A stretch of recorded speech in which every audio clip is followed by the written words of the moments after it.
నమస్తే. Welcome to Andhraprabha. నేను లక్ష్మి.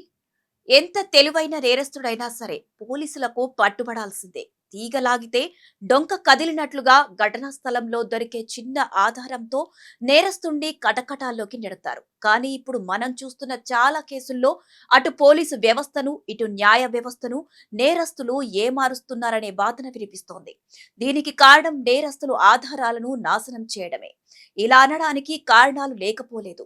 ఎందుకంటే తెలుగు రాష్ట్రాల్లో ఎన్నో కీలక హత్య, ఆత్మహత్యల కేసుల్లో న్యాయం జరగలేదు.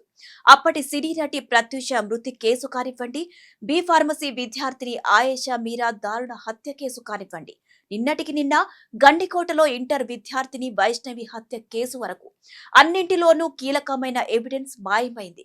దీన్ని బట్టి ఒక విషయం క్లియర్ గా అర్థమవుతోంది. కాసులుంటే ఎలాంటి కేసుల నుంచైనా బయటపడొచ్చని.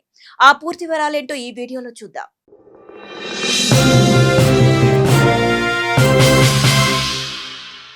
సినీ నటి ప్రత్యూష తల్లి సరోజిని దేవిది ఓ కన్నీటి వ్యధ.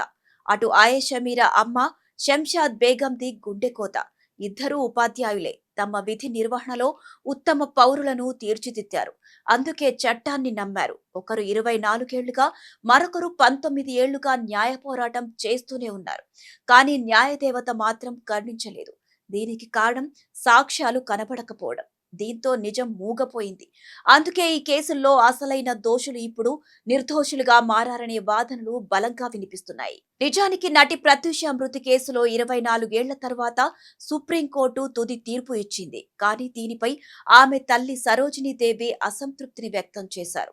ఎందుకంటే ప్రత్యూష ఆత్మహత్య చేసుకునేంత పిరికిది కాదు. అది పక్కా ప్రణాళికతో జరిగిన హత్య అని సరోజిని దేవి మొదటి నుంచి వాదిస్తున్నారు. తన కుమార్తెపై సామూహిక అత్యాచారం చేసి విషం ఇచ్చి చంపేశారని ఆమె ఆరోపించారు.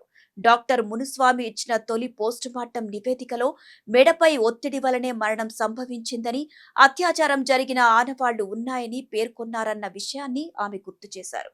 కానీ కోర్టులు ఆ నివేదికను కాకుండా త్రిసభ్య కమిటీ ఇచ్చిన రిపోర్టునే పరిగణలోకి తీసుకోవడంపై ఆమె అసహనం వ్యక్తం చేశారు. ప్రత్యూష మరణించిన సమయంలో ఆమె ధరించిన దుస్తులు అడిగితే అవి కాలిపోయాయని ఆస్పత్రి సిబ్బంది చెప్పారని, మెడపై ఉన్న గుర్తులను క్లిప్పుల వల్ల వచ్చినవిగా బుకాయించారని వాపోయారు. ఇలా సాక్ష్యాలను తారుమారు చేశారని ఆమె ఆరోపించారు. ఈ కేసులో నిందితుడు సిద్ధార్థ రెడ్డికి యావజ్జీవ శిక్ష పడుతుందని ఆశించగా కేవలం 2 ఏళ్ల శిక్షను కోర్టు ఖరారు చేయడంతో తనకు పూర్తి న్యాయం జరగలేదని ఆమె ఆవేదన వ్యక్తం చేశారు.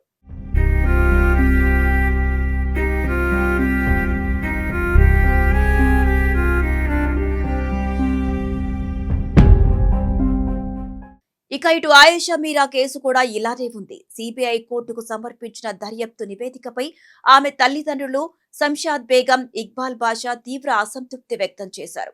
తాజాగా విజయవాడలోని సిబిఐ కోర్టుకు హాజరైన వాళ్లు గత 19 ఏళ్లుగా పోరాటం చేస్తున్నా తమకు ఇంకా న్యాయం జరగలేదని వాపోయారు. సిబిఐ దర్యాప్తు సరిగా జరగలేదని, ఈ కేసును సిట్టింగ్ హైకోర్టు జడ్జితో విచారణ జరిపించాలని కోరారు.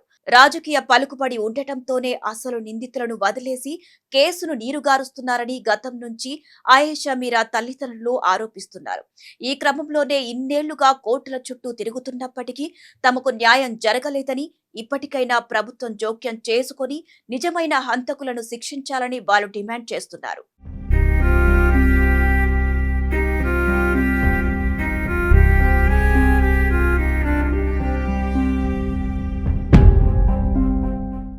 ఇక రీసెంట్ గా గండికోటలో ఇంటర్ విద్యార్థిని వైష్ణవి హత్య కేసు.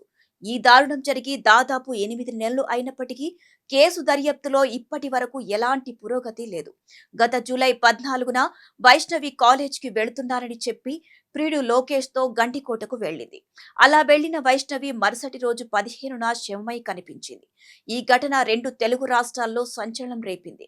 దీనిపై జమ్మలమడుగు పోలీసులు దర్యాప్తు చేపట్టగా హత్య జరిగిన మరుసటి రోజే అంటే 16న కర్నూలు డీఐజీ కోయా ప్రవీణ్ గండికోటను సందర్శించారు.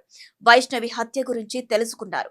వైష్ణవిపై అత్యాచారం జరగలేదని, అసలు నిందితులు ఎవరో ప్రెస్ మీట్ పెట్టి ప్రకటిస్తామని డీఐజీ చెప్పారు. కానీ ఇంతవరకు హత్య కేసులో నిందితులు ఎవరో ఇంతవరకు ప్రకటించలేదు.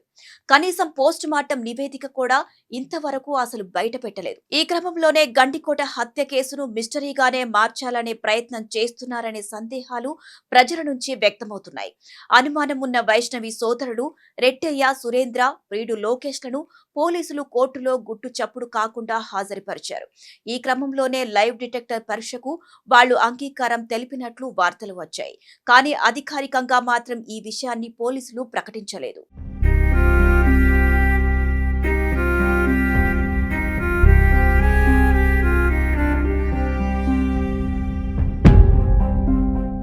ఇక మొత్తంగా ఈ 3 కేసుల్లోనూ పొలిటికల్ పవర్తోనే ఆధారాలు మాయమయ్యాయనే వాదన బలంగా వినిపిస్తోంది. ప్రత్యూష కేసులో నిందితుడైన సిద్ధార్థ రెడ్డి తండ్రి గుడిపల్లి రాఘవరెడ్డి అప్పట్లో చిత్తూరు జిల్లా కాంగ్రెస్ నేత.